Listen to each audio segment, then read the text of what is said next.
le fonds d'investissement, le fameux PIF, parce que c'est comme ça, PIF. C'est ça qui est fou dans cette Le histoire. fonds d'investissement saoudien, c'est lui qui peur, finance les clubs en fait. C'est un fonds un peu gadget. Pas mal. Donc là, toi, tu discutais directement avec le club ou avec des représentants de l'État? Alors, ces gens-là qui ne sont pas dans le microcosme du foot utilisent les services d'agents, de très peu d'agents. Moi, j'ai toujours voulu faire des affaires là-bas pour les joueurs en fin de carrière. J'ai mis 10 ans à trouver les bons contacts, les bons réseaux pour y arriver. Aujourd'hui, j'ai 2 personnes là-bas qui travaillent extrêmement bien. Travaillent bien, ça veut dire qu'ils sont au quotidien quasiment avec les propriétaires, avec les chèques là-bas. Et il n'y a que eux qui font des opérations. Et toute la journée, on t'appelle. C'est pareil. Là-bas, il y a 150 agents à mètre carré qui t'appellent, qui veulent faire des affaires. Mais il ne se passe jamais rien avec ces gens-là. Il y a 3, 4, 5 agents qui font 80% du business. C'est avec eux qu'il faut arriver à travailler. Après, ce n'est pas les discussions, les négociations les plus faciles. Ça va, ça vient, ça bouge, il y a tout qui change. C'est assez compliqué. Mais enfin bon, après avoir fait des deals en Chine, des deals aux États-Unis, ce n'est pas les pires. Les pires, c'est les Chinois. Eux, j'ai Alessandrini en Chine depuis 3 ans. Eux, c'est très, très, très, très difficile, très compliqué. Et sur ce que tu as connu là-bas à l'époque et ce qu'on voit maintenant, est-ce que tu penses vraiment parce qu'on voit qu'ils commencent à attaquer des joueurs qui ne sont plus des pré-retraités. Seko Fofana, là. Seko Fofana, par exemple, mais d'autres. Et donc, est-ce que vraiment, ils peuvent aller encore plus loin, déstabiliser quelque part, puisqu'on en parle là maintenant, ce début de mercato, le mercato européen? C'est ça qui est le plus intéressant, en fait. C'est qu'au début, au tout début, ça a été le Qatar et les Émirats. Ils venaient sur des joueurs fribouillis, 35 ans, qui ne marchaient plus. Il y avait juste un name. Ils prenaient que des joueurs libres parce qu'ils ne voulaient pas ou ils ne pouvaient pas payer de transfert. Après est venue la Chine, ce qui ressemble beaucoup à ce que fait l'Arabie Saoudite. Ils sont venus acheter des joueurs bankable, des joueurs qui fonctionnaient, qui jouaient à la Champions League, des mecs de 26, 27 ans, des Brésiliens top niveau, qu'ils ont payé des fortunes. Puis il y a eu la crise, ils sont effondrés et il n'y a plus rien qui a marché. Et aujourd'hui, l'Arabie Saoudite, c'est un peu un mix de tout ça parce qu'ils viennent sur des joueurs forts, ils viennent sur des joueurs titulaires dans des clubs importants, payent des transferts, parce que tu vois les montants aujourd'hui, c'est 25, c'est 30, c'est 40. Jamais on a vu ça dans ces pays là-bas, à part en Chine. Et ils viennent avec des salaires qui sont 3 fois, 4 fois supérieurs à ceux qui étaient pratiqués Qatar, Émirats.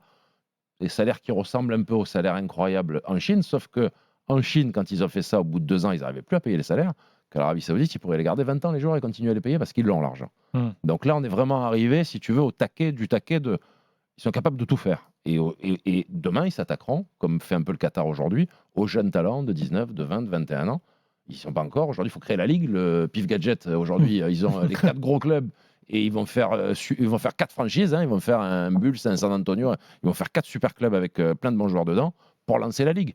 Et après, tu vas te retrouver quand même dans les clubs, tu verras, avec 5-6 joueurs de très bon niveau, avec 2 têtes d'affiche, mais aussi des joueurs européens de très haut niveau. Et puis, en Arabie Saoudite, tu vis bien. À Riyad, tu vis bien. Tu es bien installé. Il ne fait pas froid. Tu voyages bien, apparemment. La vie n'est pas désagréable. Par exemple, dans le cas de l'Arabie Saoudite, c'est un joueur qui est approché par un club en Arabie Saoudite. Et bon, évidemment, alors on lui vend un peu le mode de vie, etc.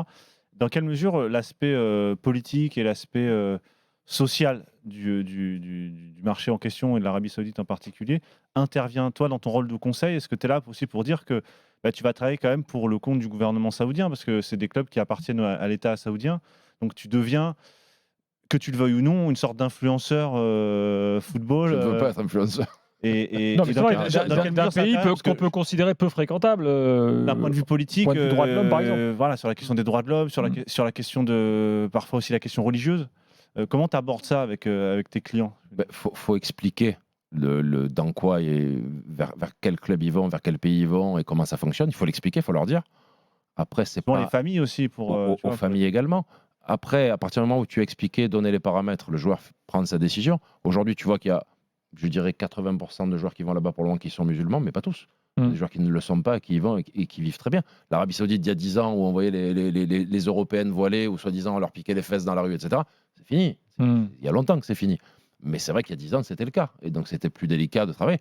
Mais après, si tu raisonnes comme ça avec la culture, l'argent, etc., alors tu dois expliquer quand tu mets un joueur à Milan, à Chelsea ou à Toulouse, que derrière, il y a un fonds d'investissement américain, que c'est tous les petits retraités américains qui mettent leur pognon dans des trucs qui font 400 milliards. Donc, tu vois, il y a un moment... Oui, oui. Mais tu vois, les clubs aujourd'hui, c'est fini. Tu vas jouer pour cette famille-là, pour Monsieur Nicolin, Monsieur Moratti, Monsieur Berlusconi. C'est terminé tout ça. Oui, aujourd'hui, derrière les clubs, c'est ou des fortunes type Qatar, ou des fonds d'investissement. Le foot d'aujourd'hui, c'est ça. Non mais soyons honnêtes, les 90% des footeux, ils en ont rien à secouer, ils regardent le contrat. Non mais On va pas se C'est pour ça que mentir. je dis qu'il faut les informer. Non, mais voilà. Mais ça ne met pas d'obstacle. Que ça les intéresse pas, c'est une chose. Après, c'est la réalité. Donc, soit Oui. la réalité les intéresse pas, bon, tant mieux, tant pis pour eux. Mais arrive un moment, si tu t'intéresses pas à la réalité finira par s'intéresser à toi. Donc, c'est plutôt bien d'anticiper aussi, de savoir effectivement quand tu vas rentrer en France, comment ça va se passer pour tes familles. Est-ce que tu as une liberté d'expression la même qu'en France? Comme ils parlent beaucoup sur Instagram, ils sont beaucoup sur les réseaux. Est-ce que ça tombe pas aussi sur le coup d'une sorte de contrôle aussi, parce que je sais pas ce qu'ils font dans leurs fêtes, je sais pas exactement. Moi, je connais pas ce pays, donc je suis pas allé. Mais ce que j'ai lu dessus, effectivement, t'as quand même des controverses. Bon, il y a pas très longtemps, on découpait un journaliste dans une ambassade au nom de ce gouvernement-là. Donc c'est quand même pas, ils vont pas en Belgique ou en Allemagne, tu vois. Ils vont en Arabie Saoudite. L'Arabie Saoudite, c'est quand même malgré tout une théocratie, c'est dans laquelle il y a une influence wahhabite très importante. Donc, je veux dire, c'est pas anodin non plus. Le devoir de l'agent, c'est aussi d'informer son client là-dessus. Tu as complètement raison, et on le fait. Mais après, comme dit Gilbert, à un moment, tu as 35 Oui, bien sûr. balais. Mais il ne s'agit pas de le dissuader, mais c'est lui donner tous les éléments. Tu peux faire le contrat de ta vie, il va dire OK, il y a ça. Bon, c'est pas top, mais est-ce que ça va changer ma vie à moi? Est-ce que ça va impacter? Est-ce que je vais me sentir sale ou pas propre d'aller dans un pays parce qu'ils ont fait ci, ils ont fait là? Bon, il y a un moment, la raison l'emporte, et la raison, c'est qu'ils ont 12-15 ans de carrière et qu'il faut que ça fonctionne dans cette période-là.